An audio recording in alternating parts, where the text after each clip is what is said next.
तो इस multiverse saga में देखो सब कुछ इन्फिनाइट है, काउंटलेस टाइमलाइन से यूनिवर्सेस से लेके फैथमलेस पॉकेट डिमेंशंस तक, जिनमें दिखते हैं हमें अनगिनत पॉसिबिलिटीज और उनमें बसते हैं हमारे मार्वल हीरोज के एंडलेस वेरिएंट्स। और ये वेरिएंट्स देखो मोस्टली तो अपने ओरिजिनल काउंटर पार्ट्स की तरह ही होते हैं, सीधे साधे, बट इनमें से कुछ ऐसे काले चावल यानी डार्क अल्टरनेट वर्जन्स भी हैं जो कि पानी पिला देंगे, और वो भी एक्सपायरी वाला। सो आज हम इन्हीं मार्वल हीरोज के डार्केस्ट वर्जन्स के बारे में बात करेंगे। लाइक ठोको शुरू करते हैं। Number 10 zombie Spiderman. तो फ्रेंडली नेबरहुड स्पाइडरमैन तो भाई सबने देखा है, बट ब्रेन ईटिंग स्पाइडरमैन के दर्शन किए कभी? अर्थ 2149 में आते तो मिल जाता। लाइक इनका यूनिवर्स भी बेसिकली स्टार्टिंग में हमारी जैसा ही था, हरा भरा, बट एक दिन जब एक डिफरेंट यूनिवर्स का इन्फेक्टेड सेंट्री इनके दुनिया में टपका तो उसे भाई रोकते रोकते पहले अवेंजर्स, फिर फैंटास्टिक फोर और एक एक करके पूरी दुनिया ही ज़ॉम्बीफाइड हो गई। और सबसे खतरनाक बात थी कि नॉर्मल लोगों के ज़ॉम्बीज तो वैसे ही थे जैसे तुम देखते आ रहे हो, बट सुपर हीरो ज़ॉम्बीज के पास ना कि ओनली स्टिल उनके पावर्स और सोचने की ताकत थी, बट कंपैरेटिवली उनका हंगर भी वे मोर था। इतना कि भाई ज़ॉम्बी स्पाइडरमैन ने होश में रह के भी आंट में और मैरी जेन दोनों को ही डकार दिया। और कुछ टाइम बाद तो अपने पूरे दुनिया को ऐसे गटकने के बाद इन सुपर ज़ॉम्बीज की भूख इतनी बढ़ गई थी कि इन्होंने अपने यूनिवर्स के सिल्वर सर्फर और गैलेक्टस दोनों को ही खा के उनके कॉस्मिक पावर्स ले लिए, और उन्हीं पावर्स से दूसरे प्लैनेट्स भी ऐसे जा के अपनी भूख मिटाने लगे। Number 9 Ragnarok. तो चाहे देखो अर्थ वासियों के जीवन में 100 प्रॉब्लम्स हो, बट थॉर का एक इविल वर्जन उनमें से कभी नहीं था। बट टोनी सर्जी ने कहा ऐसे कैसे? लाइक हुआ क्या था कि एक बार जब थॉर हमारे आउट ऑफ स्टेशन थे इतने टाइम तक कि अवेंजर्स ने ऑलरेडी सोच लिया था कि कहीं लुढ़क गया होगा, तो उसी टाइम सिविल वॉर के दौरान अपने तरफ का पगड़ा भारी करने के लिए टोनी ने हमारे मिस्टर फंटास्टिक के साथ मिलकर थॉर के एक बाल से उसका एक क्लोन क्रिएट कर दिया था, और इसी क्लोन का ही नाम पड़ा रैग्नारॉक। वैसे तो भाई थॉर जितना ही पावरफुल नहीं था, उसके आसपास भी नहीं था, बट स्टिल उसका एक क्लोन होने के कारण से उससे बहुत सिमिलर था। बल, ताकत और नॉलेज के मामले में गोलायत को छील दिया था इसने। इवन स्टार्टिंग में तो ये एक वाइब्रेनियम का हैमर ही यूज किया करता था, बट इवेंचुअली जब उसे एक दूसरे यूनिवर्स के ही थॉर का म्योनीर मिल गया, वो इवन मोर पावरफुल या बोलूं तो इलेक्ट्रीफाइंग बन गया। Number 8 Magas. तो मैगस देखो फ्यूचर से आया हुआ एडम वॉरलॉक का ही एक इविल वर्जन है, जिसके पास डिट्टो टू डिट्टो उसकी सारी पावर्स और एबिलिटीज है। लाइक वैसे तो कह सकते हो कि एडम वॉरलॉक के सारे बुराई या उसके नेगेटिव साइड को लेके बना है, बट ये अपने आप ऐसे फोकट में प्रकट नहीं हो गया था। लाइक बेसिकली जो हमारे थैनोस थे उन्हें एक टाइम पे अवतार ऑफ डेथ भी कहा जाता था। सो बैंगन जी के खिलाफ किसी को खड़ा करके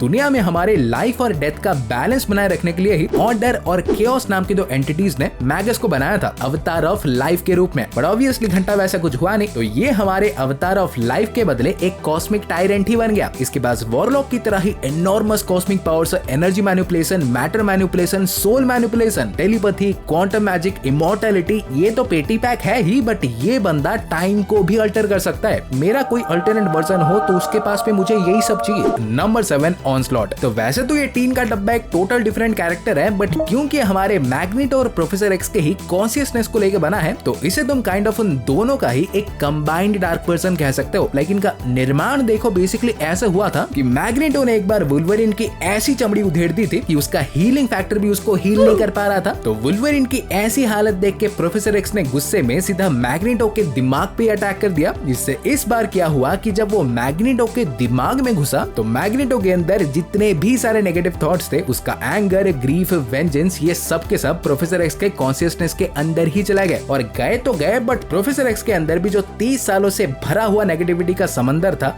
ये उसमें ही जाके एक तरह से ब्लेंड हो गए। एंड दैट्स हाउ इन दोनों म्यूटेंट्स के नेगेटिविटी के एक साथ आने से ही एक थर्ड पर्सोना बना, और वही था ऑनस्लॉट। इसके पास ऑब्वियसली हमारे प्रोफेसर एक्स और मैग्नेटो दोनों के पावर्स तो है ही, पूछने की बात ही नहीं है, बट अपने म्यूटेंट अब्जॉर्प्शन एबिलिटी के लिए ये दूसरे म्यूटेंट्स के भी पावर्स को आराम से ले सकता है। इवन हमारे फ्रैंकलिन रिचर्ड्स और नेट ग्रे जैसे एक्सट्रीमली पावरफुल म्यूटेंट्स की ताकत लेके ये बियॉन्ड ओमेगा लेवल तक गया भी है। नंबर 6 है द मेकर। तो अगर तुम चैनल पे नए नहीं हो तो ये बंदा भी तुम्हारे लिए नया नहीं होगा। ये वही हमारे रीड रिचर्ड्स का ही दी इविल अल्टरनेट वेरिएंट है। एक कहना इंसल्टिंग होगा, लाइक बेसिकली बुद्धि तो समान थी, बट इसका जीवन भाई बचपन से ही हमारे रीड से इतना डिफरेंट और कंपैरेटिवली बुरा था कि इवेंचुअली खुद भी बुरा बन गया। इवन अपने आप को और भी बेहतर बनाने के लिए इसने अपने स्कल को बढ़ा करके अपने ब्रेन का साइज भी और बड़ा कर दिया था। सो ऑलरेडी हमारे पूरे एंटायर मल्टीवर्स का ही one of the smartest being तो था ही, बट सीक्रेट वॉर्स में मॉलिक्यूल मैन के इसे छोटे छोटे हिस्से करके पूरे मल्टीवर्स में इसे बिखेरने के बाद ये अब लिटरली हर एक यूनिवर्स में एग्जिस्ट करता था, और वो भी भाई एक ही कॉन्शियसनेस के साथ। Number 5 Scarlet Witch. तो वांडा के देखो सबसे क्रेजी क्रेजीएस्ट वर्जन को ढूंढने हमें कहीं नहीं जाना है, क्योंकि 616 वाली स्कारलेट विच ने ही एक ऐसा काम किया था कि उसके आगे भाई सुपर एलीट लेवल के विलन्स भी भाड़े के टट्टू लगे थे। लाइक हाउस ऑफ एम के स्टोरी लाइन में ना कि ओनली हमें स्कारलेट विच का असली पोटेंशियल दिखा था, बट इसका भी आइडिया मिल गया कि रियलिटी वॉर्पिंग भाई क्या खतरनाक चीज है, खास करके जब वो स्कारलेट विच कर रही हो। लाइक बेसिकली स्टोरी लाइन में वांडा ने सभी के लिए एक ऑलमोस्ट परफेक्ट वर्ल्ड ही बना दिया था, जहाँ स्पाइडरमैन विश्वास नहीं होता, बट स्पाइडरमैन, टोनी, एक्समैन सारे के सारे एक बहुत ही हैप्पी लाइफ जी रहे थे। बट सर दिक्कत ये थी कि वांडा ने ये सब उनकी मेमोरी को वाइप करके किया था। सो जब सबको इस झूठी दुनिया की असलियत पता चली, खास करके हमारे मैग्नेटो को, तो उसने भाई ऐसा तांडव किया कि गुस्से में आके अपने ही बेटे क्विक सिल्वर को ही लुढ़का डाला। और ऑब्वियसली इसी को देख के हमारी स्कारलेट विच की सटक गई। तो मैग्नेटो को तो सीधा उड़ाती नहीं पिताजी थे, तो वांडा ने इस केओस का पूरा दोस्त सीधा म्यूटेंट काइंड को ही देख के 3 वर्ड्स बोले, नो मोर म्यूटेंट्स, और पूरे दुनिया से 90% से भी ज्यादा म्यूटेंट्स को साफ कर दिया। उनकी तादाद लिटरली मिलियन से हजारों में आ गई। मतलब मारा नहीं था, बट सभी को डीपावर कर दिया था। And that's too freaking crazy. Number 4 maestro. तो देख के अगर सोच रहे हो कि हल्क के दादाजी हैं, तो नहीं, माइस्ट्रो बेसिकली हल्क का ही एक अल्टरनेट फ्यूचरिस्टिक वर्जन है, जिसमें ना कि ओनली हल्क का क्या, उससे भी कई ज्यादा पावर्स है, बट बैनर का दिमाग भी है। लाइक हुआ क्या था कि इसके यूनिवर्स में एक न्यूक्लियर वॉर के कारण से यहाँ की ह्यूमैनिटी ऑलमोस्ट एक्सटिंक्ट हो गई थी। यहाँ तक कि सारे के सारे सुपर हीरोज भी हमारे लुढ़क गए थे, सिर्फ हल्क और कुछ बजर बट्टों को छोड़कर। सो चाहे ह्यूमैनिटी की लग गई, बट हल्क को भाई अपना अल्टीमेट फॉर्म मिल गया, क्योंकि इसी रेडिएशन भरे अर्थ में 100 साल तक रहने के बाद गामा रेडिएशन खा खा के ना कि ओनली वो एक्सट्रीमली पावरफुल बना, बट ऑल्सो क्योंकि वो जितनों को भी जानता था उस टाइम तक सब जा चुके थे। सो टाइम के साथ वो पूरा का पूरा साइको भी बन गया। ये अपने उस पूरे टाइमलाइन को भाई एक टायरेंट की तरह रूल किया करता था, जिसके साथ जो चाहे करता था, क्योंकि उसे रोकने के लिए कोई हीरोज बच्चे ही नहीं थे। इवन जब हमारे दूसरे रियलिटी के हीरोज के साथ इसके पंगे भी हुए थे ना, इसने लिटरली भाई अवेंजर से लेके एक्समैन तक सभी को मार के उनके रेमनेंट्स को ट्रॉफीज की तरह सजा रखा था। Number 3 hydra supreme. तो एक हाइड्रा स्टीव को देखने का देखो, चाहे एमसीयू में सपना ही रह गया, बट कॉमिक्स में ये ड्रीम ना कि ओनली पूरा हुआ, बट एक ऐसे ट्विस्ट के साथ हुआ था कि भाई सबके मुंह खुले के खुले ही रह गए। लाइक बेसिकली कॉबिक नाम के कॉस्मिक क्यूब ने स्टीव रॉजर्स के माइंड को अल्टर करके उसे ये यकीन दिला दिया था कि वो हाइड्रा का ही एक बहुत ही पुराना एजेंट है, और उसका वन एंड ओनली गोल है हाइड्रा को टॉप पे लाना। जिसके बाद देखो कुछ नहीं हुआ। स्टीव सालों तक ऐसे कैप्टन अमेरिका बनके सीड में काम करता गया, और जैसे ही अपने औहदे और लॉयल इमेज के लिए उसे सीड का पूरा कमान थमाया गया, उसने झट से एंटायर यूएस पे हाइड्रा का टेक ओवर करवा के फट से दुनिया के आगे ये रिवील कर दिया कि वो ऑल दिस टाइम हाइड्रा के लिए ही काम कर रहा था। जिसके बाद इन लोगों ने भाई क्या किया नहीं है, अवेंजर्स को हंट किया, म्यूटेंट्स को अपने बेस से खदेड़ा, सारे इनह्यूमंस को तो कैप्चर करके बंदी ही कर लिया, और ऐसे ही अपने सारे मिशंस को ऐसे प्रॉपर्ली एग्जीक्यूट करने के लिए इसने Scarlet Witch, vision, Deadpool, Thor,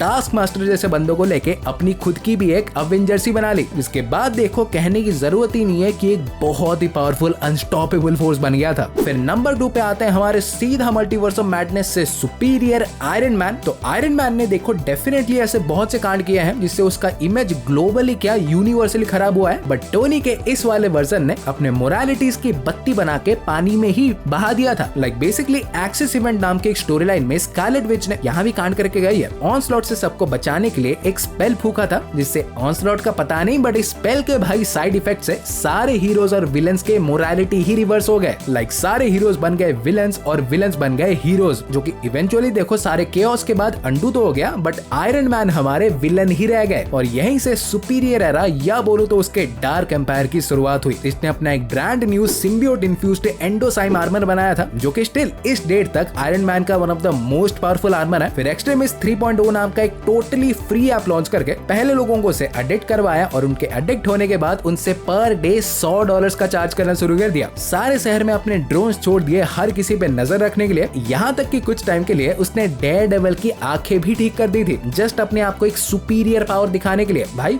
बोल रहा हूँ, इससे बड़ा लसन तुमने देखा नहीं होगा। फिर फाइनली नंबर 1 ओल्ड मैन लोगन। तो लोगन के इस वाले वर्जन की स्टोरी प्रोबेबली सबसे डार्केस्ट और डिप्रेसिंग है। लाइक बेसिकली एक बार हुआ क्या था कि विलन्स का एक पूरा झुंड ही एक्सपेंशन पे अटैक कर दिया था, जिस टाइम वहाँ सिर्फ सारे स्टूडेंट्स और वुल्वरिन ही थे। सो ऑब्वियसली वुल्वरिन ने बच्चों को बचाने के लिए बिना कुछ देखे सारे विलन्स को एक एक करके लुढ़काना शुरू कर दिया, और सबके टिकट काटने के बाद जब मिस्टेरियो वहाँ पे आया और अपना इल्यूजन हटाया, भाई तभी पता चला कि वो सारे विलन्स एक्चुअली में कोई विलन नहीं बल्कि एक्समैन ही थे, जिन्हें जस्ट लोगन ने अपने हाथों से लपेट दिया। सो ये जानने के बाद इस गम में लोगन हमारे घर बार छोड़ के कहीं दूर ही चले गए संन्यास लेके, और ऑब्वियसली सारे हीरोज के इसी एब्सेंस का फायदा उठा के विलन्स ने पूरे दुनिया पे टेक ओवर कर लिया और सब कुछ बदल गया। ऐसे सालों निकल गए, ये प्रेजेंट दुनिया हमारी अलग अलग विलन्स के टेरिटरीज में बढ़ चुकी थी। कहीं हल्क तो कहीं डूम तो कहीं किंगपिन राज किया करते थे, और लोगन हमारे हल्क के ही रीजन में रेंट दे के अपने फैमिली लेके रहते थे। कंप्लीटली बोले तो रिटायर्ड मैन। इवेंट सिर्फ लोगन थोड़ी, लाइक बैनर साहब भी ऐसे बुढ़े हो चुके थे, अपनी पूरी एक ऐसे प्रॉपर ब्लड लाइन ही बना दी थी। गजब की बात, वो भी सी हल्क के साथ। और ये पूरा हल्क परिवार कंप्लीटली मॉन्स्टर्स थे, सारे के सारे दिमाग से भी और दिखने में भी साइको। सो इसी एक दिन ये हल्क के बेटे लोगन के फैमिली से रेंट लेने आए, बट रेंट ना मिलने के कारण से इन्होंने लोगन की फैमिली का फैमिली पैक ही समझ जाओ। और फिर क्या था, जब लोगन को ये पता चला, ये सीधा अपने रिटायर्ड लाइफ से वापस आया, अपने क्लॉज निकाले और एक एक करके बहुत ही बुरी तरह से हल्क की पूरी ब्लड लाइन ही साफ कर दी। इवन लास्ट में बैनर को भी पुदीने की तरह धोक के काट के उसकी चटनी बना के खत्म। समझा, लोगन का बिलीव में इससे ब्रूटल और डार्क साइड तुमने देखा नहीं होगा। Is amazing. तो हाँ गाइस, आज के लिए इतना ही था, और वीडियो अभी तक देखा है तो वही ही बहुत बड़ी बात है मेरे लिए। Thank you so much. But like का तड़का भी ऐसे लगा दोगे तो मजा आ जाएगा, और ऐसे ही रापचिकदार कंटेंट पाते रहने के लिए चैनल को सब्सक्राइब कर दो, और मैं तुमसे मिलूंगा अगले वीडियो में। सो गाइस, तब तक बाय और टेक केयर।